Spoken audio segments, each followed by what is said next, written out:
How's it going, people? Welcome back to the channel and welcome back to Box to Box. We've got a New Year's Eve fixture away to Brighton, but we're here at the Emirates and Ryan's come down from the Seagull Socials to discuss Brighton, Arsenal, the fixture coming up, key battles, and we'll finalise with the predictions as always, people. Hit the like button, make sure you do that first and foremost, and let's get into it. Ryan, love for coming on, my guy. How you been? Yeah, it's good to be back on. I love coming on this show, to be honest. It's always a good conversation. Always, Last time was great.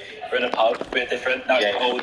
But no, we're both flying, so it makes it easier, doesn't it? We can stand here and be like, look, Brighton are playing well, Arsenal are playing well, and it should be good. Last time we were in a bad way. I think we had lost last stupid amount of games. I think no win in about 2 months, whereas now we've come in. And I don't know. I think we've got a bit of confidence about us. We've got a deserving difference to Potter. Yeah. So it's going to be good fun. Well, listen, as much as you say, the last time you come into it might have been looking a bit different for you guys. I don't think we've beaten you since the end of the 2021 season, if I'm not mistaken. I think it was April, May times, and a 2-0 win at the Emirates. Since then, a 0-0 draw and a couple losses. Obviously, the big one in the last season kind of, put a dampener on our top 4 hopes before it got revived a few games later, and then another dampener at the end. Great day out. I'm sure you enjoyed it. But wasn't that back-to-back Tottenham and Arsenal wins? Not flooded as ours, but it was a great couple of games actually. Yeah. But listen, the way Arsenal have been moving recently, they're making amends on situations of the past and recent history, and there's not necessarily a big rivalry with us, but there's something between us. The Guendouzi, Leno situation happened a few years ago. It wasn't only last season you derailed our top 4 hopes. I think at the end of Emery's season, you also beat us. Zuma was laughing. Yeah, that one there. So we've got a bit of history there that I hope these players are up for. We were definitely up for it against West Ham. We conceded early, but we managed to come back, and I think it was a well-deserved 3-1 victory. I didn't think it flattered us at all. But Brighton, like you said, flying as well, in very good form. 7th in the league. Yeah, 7th, I think. 26 goals scored, 20 conceded. We blew. But what do you make of it? Because let's talk about the whole Graham Potter to De Zerbi situation. I'm outside looking in, everyone probably assumed, or most probably assumed, that this might be the beginning of the end for Brighton. But he's really kicked on and moved it forward in a short space of time. This is the bit I love. Is because it's like we lost Potter, everyone thinks Brighton's gone, but we didn't lose Tony Bloom, so we've kept Tony Bloom, so we're fine. And I think that's genuinely the key factor in us at the minute. I mean, you've seen how we lose so many great players. We lost Ben White, so obviously you guys lost Cucurella, Basuma, and yet we still come back and perform better than we were before.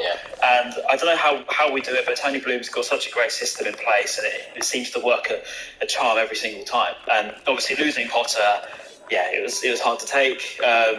Obviously, I think there must have been a feeling amongst yourselves. We're very bitter. Everyone hated him. I think a lot of people still do hate him. Whether that's right or wrong, I'll let the other guys decide that. But I don't know. I'm not going to be happy, but it's what it is, But we have to move on, and I think we have. We got the right guy, Roberto De Zerbi. I'm happy that we didn't just settle with mediocre. We pushed it out. We found another manager that's forward-thinking. That's he's young as well. He's 46, I think, which is younger than Potter. So he's different, and he's a lot more direct, a lot more quicker moving.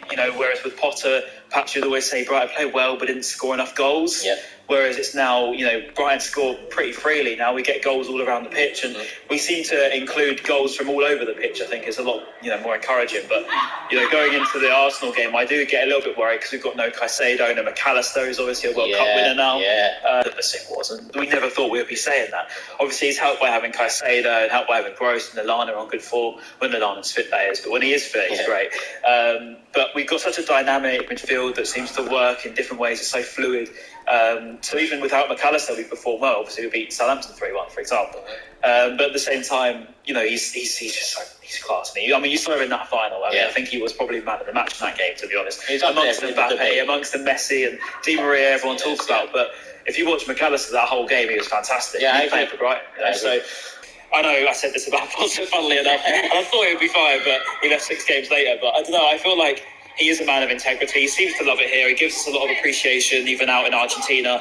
He said, Brighton have made me what I am and everything, and he's given us a lot of respect, which I respect. And I hope that he sticks by that, sticks off another, rest of this season. Maybe in the summer, if we lose him, I probably won't be so disappointed because it's his career. But, I think he's a World Cup winner, right? Performing on the biggest stage. you're going to be looking at a big fee to take him away from Tony Bloom. That's for sure. And I'm sure you're not worried about those things. Like you mentioned, you've lost big players, few players in the past, and managed to kick on from it. So we'll see what happens with a couple of players. Trossard's obviously entering his last 6 months, I believe. Yeah. Well, no, he's got an extra year option. Okay, so that's actually a myth. So which is good for us. Is it the club? The club. Okay. That's definitely going to be triggered. So then. yeah, we'll trigger that definitely if he does leave. I've seen there's lots of rumours that he might even leave in Jan. Which, it'll be a shame, but I just feel like we always bounce back with these things. I don't know how we do it. Matoma, as you've seen, is an absolute gem. Seems to be another diamond in the rough that we found. He is one to watch actually for the game on Saturday. He's just fantastic. He's got a great way of dribbling while keeping the ball so close to his feet. First touch is fantastic. We haven't really seen that at Brighton, really. We've had these great little tricky players, maybe more in midfield and defence, but Matoma going forward is probably different. But Trossard's always seems to turn up in the big games, and that's one thing we can hope for, I think, on Saturday. Look at Arsenal's side now, and it's, for us it's very different times. Even from last season towards the end when we played you, it was all about top four. Yeah. Right now, we lead the league 5 tests clear going into the World Cup. We've come forward well in terms of the West Ham game, keeping that 5-point lead. What's your outlook on Arsenal now, and the key players that you need to nullify this coming Saturday to take Saturday from the game? Yeah, do you know what? I honestly think that I enjoy watching you play. I think I said it all the way back when you got me on here first time, probably a year or two ago now, to be honest. But when I first came on, I said I was a big fan of Arteta and what he's trying to do. You can see what he's trying to do. And now it's paying dividends for you, obviously, top of the league. Whether you will win the league or not, we'll never know. We'll see at the end of the year. But I think that what you've got is something special. I think you've got a good connection with your fans, which is probably different. I think that the way you play football is great to watch. I think he's obviously taken a big leaf out of Pep Guardiola's book. You don't work with him for 4 years and don't achieve anything. You don't learn anything. So, I'm a big fan of Arteta. Your team as well. You got the youngest team in the league, right? The youngest, the second youngest this season, one or the other. Yeah, last season was the youngest. This season we added, Zinchenko and Jesus. That grew up a little bit. Yeah. But I think, either youngest or second. Yeah, so, it's good to watch. It's fun to watch. And we share the goals just like you lot. Martinelli and Odegaard on 6 goals, Saka's on 5. Odegaard's scary. I do get scared of Odegaard. He's a great player. But you've got talent all across the pitch. I'm worried. I'm not going to lie. Ben White coming back. I hope, actually, I want to say this done wrong. And you got a good fee for him as well. It's not got a good fee. I know people just think Brighton fans are toxic towards Cucurella and stuff because he left for big money, but we're toxic to him because he put transfer requests in and he wanted to leave anywhere he went. Whereas Ben White left with integrity, went to England, gave us credit, gave Brighton credit for raising it. Fans celebrate as a win, but no, he was fantastic. And I think that there's a player there, right? He's 21 now, so whether we'll put him straight in, I don't know. But I'd love to see Gilmore have a go. He's a bit similar to Caicedo, quite energetic, good range of passing on him, quite clever as well. I think good turn of pace. So potentially Gilmore, Gross, Lallana, I'd expect. Maybe the holding midfield spot might be tough if Gilmore doesn't play, but we'll see. So is Odegaard the main man you're looking out for then? If you can cut down. Yeah, probably. I think that midfield is always where it's run in modern football, right? And I think pass through midfield and play a double pivot. Holds for this season then, before we work our way into predictions. What do you want bare minimum for Brighton this season? Is it European? I'd love Europe. It's not out of the picture. It's not in the picture. I'd say early days. Great, just to experience it as a Brighton fan. I was watching this club in League One. You know what I mean? So to be able to see us go to Europe would be absolutely unbelievable. But I'm not putting that as an expectation because we have lost so much. We've lost, obviously, Potter was mentioned, and so many staff and players. And January's going to be tough. I think that's going to be a big part. De Zerbi needs his men. He hasn't got his team yet. You're going to keep hold of as well if there's any interest. Keep hold of Trossard. Keep hold of... even sign Levi Colwill down on a permanent, as I mentioned earlier. But also probably looking at different attackers, possibly. I think that De Zerbi's mentioned that. He said that he's got a plan out with the club that he wants certain players in January, whether we bring in another defender with Webster's out as well. But we've got maybe some time before we look for Europe. But as long as we're above mid-table or mid-table thereabouts, I'd say that's a successful season. In a season where you...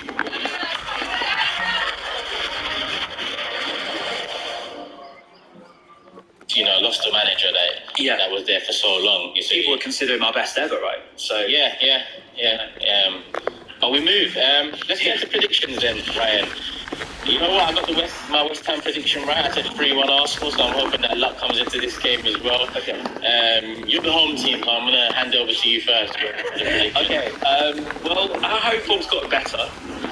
We beat Chelsea 4-1. We beat Leicester 5-2. Last time out, actually, we lost to Villa. We led that game 1-0 and then ended up losing 2-1, which wasn't a great day, actually.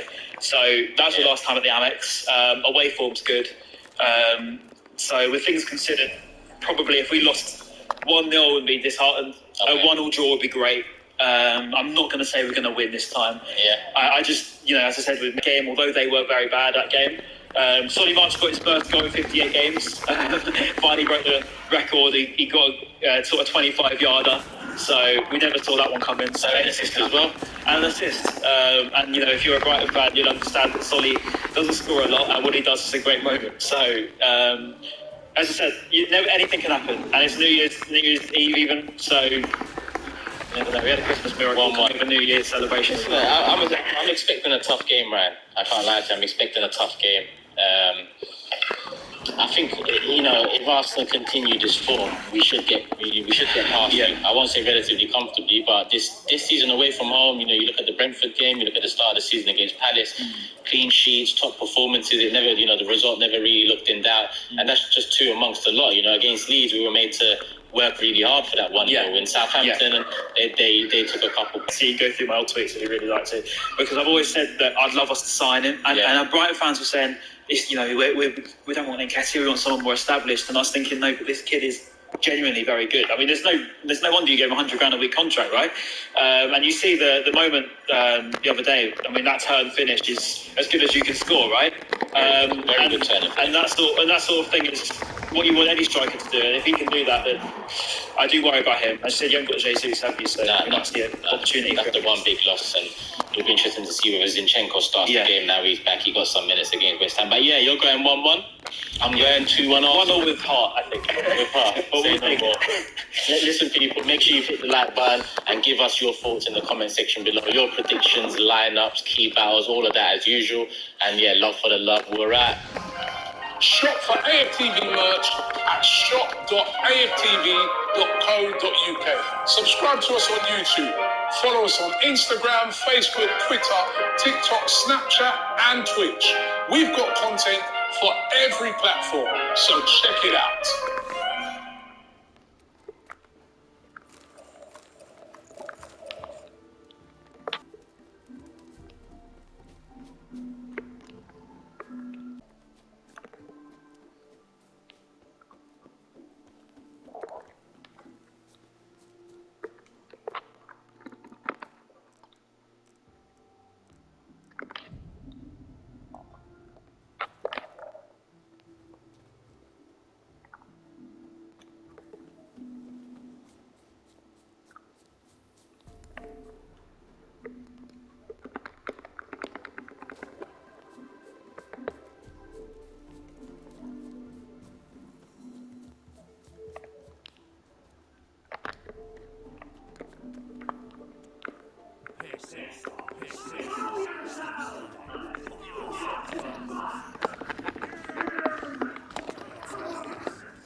You okay, Mom?